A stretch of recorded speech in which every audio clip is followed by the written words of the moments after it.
ফেসবুকের মাধ্যমে প্রায় 90,000 মেয়ে কিডন্যাপ হয়েছে। ফেসবুককে ইউজ করেই 90,000 মেয়েকে কিডন্যাপ করা হয়েছে। তো যেসব মেয়ে বা ছেলেরা আছে তাদেরকে বলবো, বাইরে থেকে কোনো অজানা কেউ যদি ফ্রেন্ড রিকোয়েস্ট পাঠায়, কেউ কোনো রকম ভাবে সেটাকে একসেপ্ট করবে না। আর আরেকটা নতুন দেখা দিচ্ছে, আমাদের থানায় এসেছিল ক্লাস 6-এ পড়ে একটা মেয়ে, 12 বছর না 13 বছর বয়স, ক্লাস 6-এ পড়ে। মেয়েটার মায়ের মোবাইলে ইনস্টাগ্রাম করে।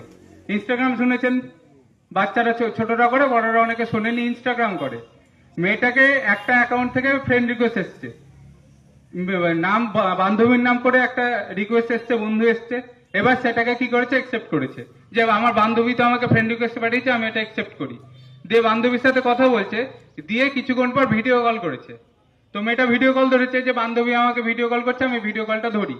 যখনই ভিডিও কলটা করেছে, আমি যদি ভিডিও কল ধরি, আমার এদিকে আমার মুখ, অন্যদিকে কার মুখ থাকবে, অন্যজনের মুখ। সেদিকে কি দেখা গেছে, একটা ছেলে উলঙ্গ অবস্থায় দাঁড়িয়ে আছে। সেটাকে কি করেছে, 10 সেকেন্ডের জন্য সেই স্ক্রিন রেকর্ড করে নিয়েছে, দিয়ে সেটাকে ফেসবুকে ছাড়ছে। দিয়ে মেয়ের মা বাবার কাছে দাবি করছে, এটা আমি আবার ছেড়ে দেবো, আরো ভাইরাল করব, যদি আমাকে 20,000 বা 30,000 টাকা না দেন। তো বাচ্চাদের হাতে বলে না যে মোবাইল দিতে হয় না, তো কিছু কারণের জন্য বলছি বাচ্চারা এগুলো বোঝে না। ক্লাস 6-এ পড়ে আমি কি বুঝবো, অতটা বোঝার ক্ষমতা নেই। যে 10 সেকেন্ডে যদি ভিডিও হয়ে যায়, মুখটা যদি এদিকে থাকে, অন্যদিকে যদি কোনো একটা বাজে ছবি থাকে, সেটাতে সবারই সম্মানহানি হয়, সে ছোট হোক বা বড়। তো মোবাইলে যদি কোনো আননোন জায়গা থেকে রিকোয়েস্ট আসে, যাকে চিনেনি না, তাদেরকে কাউকে একসেপ্ট করবেন না কোনো সময়। আপনাকে ফোন করলো, ফোন করে বলছেন আপনার নামেই আধার কার্ড নাম্বার এটা, স্বামীর নাম এটা, বাড়ি এখানে, অ্যাড্রেস থানা এখানে, সব বললো, সব মিলে গেল। আপনি বললেন হ্যাঁ। তখন বলবে আপনার 1 লাখ টাকার একটা সোনার গয়না বিদেশ থেকে আসছিল আপনার নামে, সেটা কাস্টমে বা দিল্লি এয়ারপোর্টে বা কলকাতা এয়ারপোর্টে আটকে গেছে। তখন আপনি ভাববেন বা একটা সোনার গয়না পাওয়া যাবে, বা একটা 5 লাখ টাকার কোনো গিফট পাওয়া যাবে, খুশি হয়ে গেলেন। দিয়ে বললেন ঠিক আছে নিবো, আমি কি করব? বলবে যে কাস্টমে আটকে গেছে, কাস্টমে টাকা চাইছে, 10,000 টাকা বা 15,000 বা 20,000 টাকা চাইছে। তো সেই টাকাটা আপনি আমাকে পাঠিয়ে দেন, ব্যাংক অ্যাকাউন্ট ডিটেলস দিল, পাঠিয়ে দিল। আপনি কি করলেন, একটা সোনার হার বা 2 লাখ টাকা বা 5 লাখ টাকার জন্য কি করলেন, 10,000 টাকা পাঠিয়ে দিলেন। আবার কিছুক্ষণ পরে ফোন করে বলবে রাস্তায় আসছিল, ট্রাফিকে আটকেছে, রাস্তায় আসছিল, সিআইডি আটকেছে, এরকম চলতেই থাকবে। এরকম করে করে রানীনগরের একজন মহিলা টোটাল লোন করে, বন্ধন থেকে লোন করে, বিভিন্ন জায়গা থেকে লোন করে টোটাল 7 লাখ টাকা দিয়েছেন।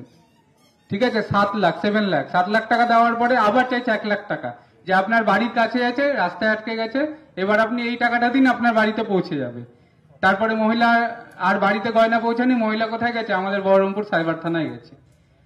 তো যখনই কোনো সাইবার প্রতারণা হবে, একটা নাম্বার অবশ্যই মনে রাখবেন, যেটা এখানে লেখা আছে দেখুন, 1930 1930। কি নাম্বারটা বললাম, 1930। এই নাম্বারটা সকলে মনে রাখবেন, 1930। যখনই দেখবেন আপনি কোনো সাইবার প্রতারণার ফাঁদে পা পড়েছেন, তখনই কি করবেন, 1930 নাম্বারে ফোন করবেন, আর লোকাল থানায় যাবেন, একটা জিডি করবে, বা লোকাল থানা আপনাকে বলে দিবে কি কাজ করতে হবে। কারণ এখান থেকে বহরমপুর সাইবার ক্রাইম থানা অনেকটা দূর, 1.5 ঘন্টা 2 ঘন্টা লেগে যায়। তো যে তার আগে যদি কমপ্লেনটা করে নেন, যদি আপনার সাইবার ফ্রড হয়, 1000 টাকা, 2000 টাকা, 50,000 বা 1 লাখ টাকা চলে গেছে, আপনি সঙ্গে সঙ্গে কি করবেন, 1930-এ ফোন করবেন, না লোকাল থানায় যোগাযোগ করবেন। কারণ যত তাড়াতাড়ি, 1 ঘন্টার মধ্যে কমপ্লেন করতে পারলে আপনার টাকা আটকে থাকবে। যদি 2 ঘন্টা, 3 ঘন্টা, 4 ঘন্টা হয়, টাকা কিন্তু বেরিয়ে যাবে। সেই জন্য বলছি, সাইবার থানায় যাওয়ার আগে একবার লোকাল থানায় যোগাযোগ করবেন, আর 1930-এ একটা ফোন করবেন। তাহলে যতটা সম্ভব 1 ঘন্টা, আধা ঘন্টার মধ্যে কমপ্লেন করতে পারলে টাকাটা কি হবে, আটকে যাবে। আপনার উজ্জ্বল ভবিষ্যতের একমাত্র দিশারি, জ্যোতিষ জগতে অদ্বিতীয় ডক্টর অঞ্জন শাস্ত্রী। দেখুন জ্যোতিষ অঙ্গনে অঞ্জন প্রতি রবিবার ঠিক রাত 12টায়, শুধুমাত্র TV9 বাংলায়।